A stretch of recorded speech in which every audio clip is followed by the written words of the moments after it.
ডিম্পু বৰুৱাই যোৱাকালি এটা বাল্য বিবাহৰ ওপৰত ভিডিঅ' দিছে।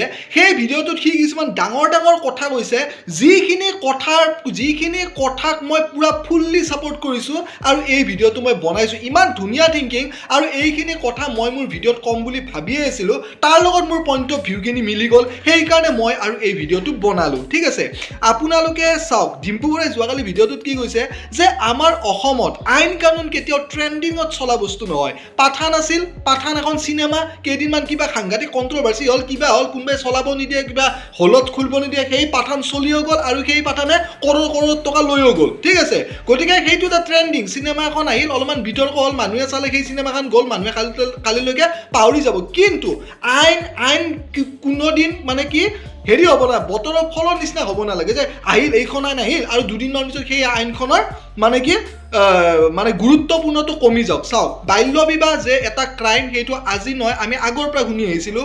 আমি স্কুলত ৰচনা পৰ্যন্ত লিখিছিলোঁ যে বাল্য বিবাহৰ কাৰণে সমাজত কেনেধৰণৰ অপকাৰ হ'ব পাৰে, য'ত এগৰাকী ছোৱালীক কেৱল বাচ্চা জন্ম দিয়াৰ জাষ্ট এটা ফেক্টৰী হিচাপে, সন্তান জন্ম দিয়াৰ জাষ্ট ফেক্টৰী হিচাপে মানে কি দেখুওৱা, মানে সেইটো মানে আমাৰ সমাজে সেনেকুৱা ধৰণৰ কৰিব বিচাৰে ন। গতিকে এজনী ছোৱালীৰ বয়স 18 বছৰৰ তলত কোনো এজনী ছোৱালী বিয়া হ'ব নোৱাৰে, সেইটো আইন কানুনৰ পৰা লিখা আছে। কিন্তু ইমান দিনে মানুহবিলাকে জানাৰ পিছতো 18 বছৰ তলৰ ছোৱালীবিলাক বিয়া কৰা আছিলে। কিহৰ কাৰণে বিয়া কৰাইছে? কাৰণ তেখেতসকলে চাইছিলে যে বাল্য বিবাহ হৈয়ে আছে, দেখোন একো একশ্যনে নাই। ঠিক আছে, এই বস্তুটো যিটো আজি হিমন্ত বিশ্ব শৰ্মাই কৰিলে, এইটো যিটো হিমন্ত বিশ্ব শৰ্মাৰ নেতৃত্বাধীন চৰকাৰৰ ফলত এইটো যে বাল্য বিবাহ এটা ক্ৰাইম, এতিয়া যে হাজবেণ্ডবিলাকক যে ধৰি আনিছে, কাৰোবাৰ ভাই পেটত বাচ্চা আছে, কাৰোবাৰ পেটত বাচ্চা আছে, এতিয়া অলৰেডি তেখেতসকল 18 বছৰৰ পৰা পাৰ হৈ গুচি গ'ল, বাল্য ষ্টেজটো তেখেতসকল পাৰ কৰিলে। এতিয়া এখন পৰিয়ালৰ দায়িত্ব এজন পুৰুষে গ্ৰহণ কৰি থকাৰ পিছত তেনেকুৱা এটা পৰিৱেশিত সকলো বাল্য বিবাহ কৰোৱা পুৰুষক যেতিয়া আপোনাৰ আনি পেলাই গ্ৰেপ্তাৰ কৰি দিব, সেই ঘৰখনৰ কেনেকুৱা অৱস্থা হ'ব? জাষ্ট মই এজন নাগৰিক হিচাপে মই কথাখিনি কৈছোঁ দেই, মোৰ দৃষ্টিত কি সেইসকল ব্যক্তিক যে আমি এইটো নকৰিবা, এইটো লাষ্ট ৱাৰ্ণিং, এইবাৰৰ পৰা যোনে এনেকৈ কৰিব, এনেকুৱা ধৰণৰ আইন এখন থাকিব, লগে লগ জেল হ'ব পাৰে তাত। ঠিক আছে, সেইটো কৰিব লাগিছিল। কোনো ৱাৰ্ণিং নাই, একো নাই, লগে লগ জান নামত যি কেছ আছে উঠাই পেলাই চৰকাৰে মানে পুৰা কাঢ়া নিৰ্দেশ দিছে।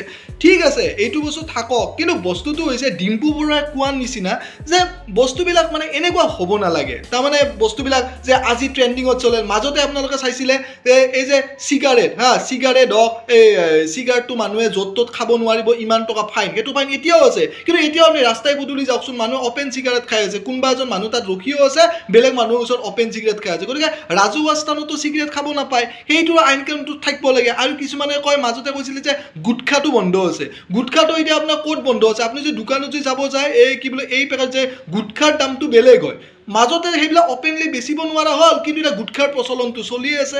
মাজতে ড্ৰাগছৰ কাৰণে একদম অভিযান চলিলে, চাৰিওপিনে নিউজত কেৱল ড্ৰাগছ বিৰোধী অভিযান। এতিয়া আমি ড্ৰাগছ বিৰোধী অভিযান চলিয়ে আছে নে কিবা আগৰ নিচিনা উদ্যমতাটো নাই? চলি আছে এতিয়াও, যে দুই এটা ক'ৰবাত নিউজত দেখা পাওঁ, কিন্তু সেইকাৰণে যে ট্ৰেণ্ডিঙত চলে, এতিয়া ট্ৰেণ্ডিং বস্তুটো ক'ত যায়? গতিকে যিকোনো এটা আইন আহিব লাগে, আমাৰ ভালৰ কাৰণে চৰকাৰে আইনটো কৰে। মই মোৰ নিজৰ বক্তব্যখিনিয়ে শ্বেয়াৰ কৰিছোঁ দিয়ক। বাল্য বিবাহৰ ওপৰত মই আগতে সৰুৰ পৰা দেখি আহিছিলোঁ বা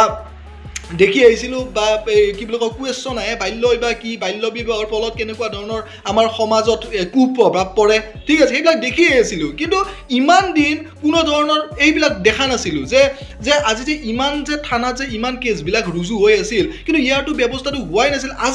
আজিয়ে সেইখিনিৰ বিহিত ব্যৱস্থাখিনি হ'ল। গতিকে এই বস্তুটো বাল্য বিবাহ একদম বন্ধ হ'ব লাগে। বাল্য বিবাহ মই কেতিয়াও ছাপোৰ্ট নকৰোঁ, কিন্তু এই ষ্টেজত মোৰ এইটোৰ কাৰণে বেয়া লাগিছে, মানে কাৰোবাৰ ধৰক বাচ্চা আছে, অলৰেডি সেইবিলাক বাল্য বিবাহ হৈ পেলাই বাচ্চা জন্ম দি এতিয়া মায়ে গৈ পেলাই 22, 23, 25, 30 বছৰীয়া হ'ল। এতিয়া তেনেকুৱা এটা পৰিপ্ৰেক্ষিতত যদি হাজবেণ্ডজনক গ্ৰেপ্তাৰ কৰি অনা যায় আৰু কিছুমানৰ পেটত বাচ্চা আছে, তেতিয়া আপুনি চাওক মানে কেনেকুৱা ধৰণৰ এখন সুখৰ সংসাৰত কেনেকুৱা ধৰণৰ প্ৰভাৱ পৰিব পাৰে।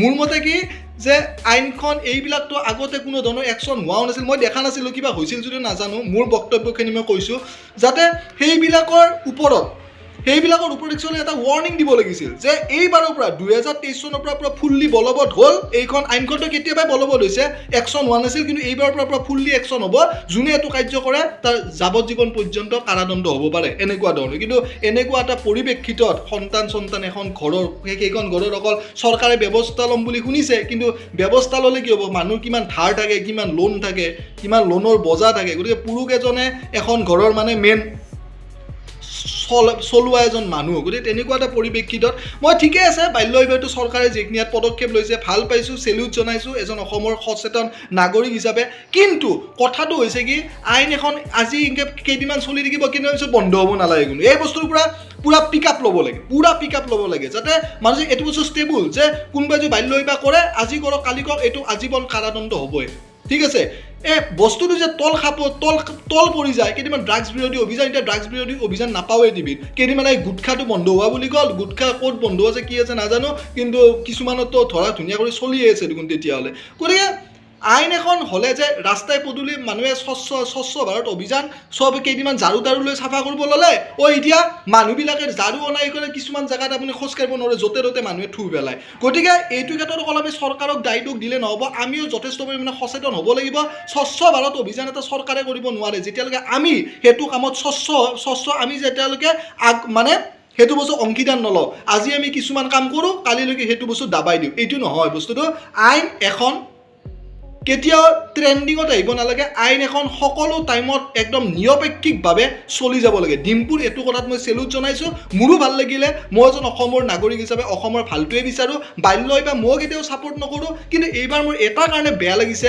কাৰণ সেই ঘৰখনক চাই পেলাই বেয়া লাগিছে বাল্য বিবাহ কোনে কৰাইছে সেইটোৰ প্ৰতি মোৰ দয়াটো অহা নাই কিন্তু মোৰ বেয়া লাগিছে সেইখন ঘৰৰ সেই ল'ৰা ছোৱালীৰ শিক্ষাৰ কথা কিছুমানৰ পেটত সন্তান আছে কিমান বেয়া লাগে ভাবি চাওকচোন যদি এইটো বস্তু ৱাৰ্নিং দিলে হয় ৱাৰ্নিং দি পেলাই যদি এইবাৰৰ পৰা যদি একদম কঠোৰ আইনখন বলবৎ কৰি দিলে হয় তেতিয়া মোৰ ভাল লাগিল হয় মোৰ অন্তৰে কান্দিছে সেইকাৰণে মই এই ভিডিঅ'টো বনাইছোঁ আৰু ডিম্পুৰ ভিডিঅ'টো চাই মোৰ খুব ভাল লাগিলে তাক ছাপোৰ্ট দিছোঁ গতিকে চৰকাৰে এইখিনি কথা বিবেচনা কৰিব বুলি আশা থাকিলে মই এজন গণতান্ত্ৰিক দেশৰ যিহেতু মোৰো মতামত দিয়াৰ অধিকাৰ আছে যিহেতু ভোটাধিকাৰ দি আমিয়ে চৰকাৰক জিকাওঁ মোৰো এটা মতাধিকাৰ দিয়া অধিকাৰ থকা বুলি মই ভাবি পেলাই মোৰ এই ভিডিঅ'টো বনাইছোঁ ধন্যবাদ জয় আই অসম